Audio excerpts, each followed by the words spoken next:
Hello everyone, this is Ruben Tiger Wesley from AT News America. I hope everyone had an enjoyable Halloween weekend despite what's going on in this country. But before we get started, I would like to ask everyone to subscribe, like, and please leave a comment. We'd love to hear from you. So, going back to the Halloween weekend, despite the shutdown, President Trump hosted a Great Gatsby-type Halloween gala at his Mar-a-Lago estate, literally hours before SNAP funding lapsed for millions of Americans. While Americans are in food lines looking for their next meal, Trump and his millionaire friends were celebrating.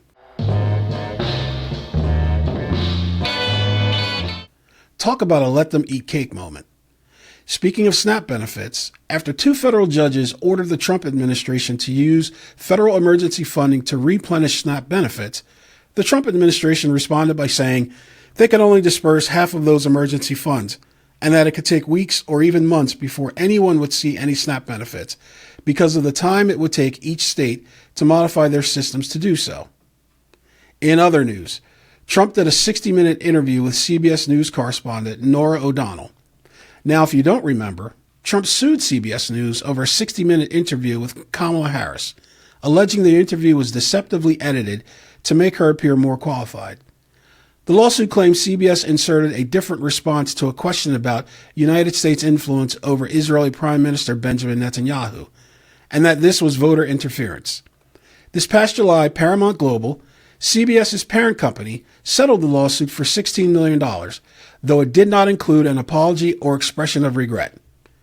During his 60-minute interview, Norah O'Donnell asked Trump a couple of tough questions, but didn't really push back or challenge him on 18 false claims that he made throughout the interview. One question was her asking about the violent nature in the way ICE agents were conducting themselves and just approaching and picking up random people off the streets. Have some of these raids gone too far? No, I think they haven't gone far enough because we've been held back by the judges, by the liberal judges that were put in by Biden and by Obama. You're okay with those tactics? Yeah, because you have to get the people out.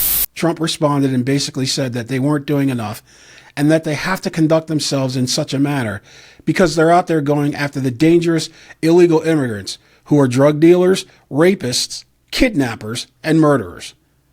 Just a reminder for those of you that don't know. 70% of the people that ICE agents have detained without warrants or due process have zero criminal backgrounds. I'll repeat that. 70% of the people that ICE agents have detained without warrants or due process have zero criminal backgrounds. Another tough question that Norah O'Donnell asked Trump was about his pardoning of billionaire founder of the cryptocurrency exchange Binance. In 2025, his crypto exchange Binance helped facilitate a $2 billion purchase of World Liberty Financial's stablecoin.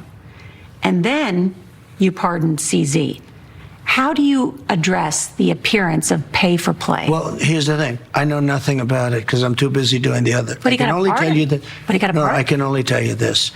My sons are into it. I'm glad they are because it's probably a great industry, crypto. I think it's good. You know, they're running a business. They're not in government. Changpeng Zhao, also known as CZ. In 2023, CZ pleaded guilty to money laundering violations in relation to organizations like Hamas, Al-Qaeda, and the Islamic State. This raised serious national security concerns here in this country. When asked about the pardon, Trump said that he didn't know this person and that his prosecution was a Biden witch hunt. Talk about cognitive decline or just straight up lying.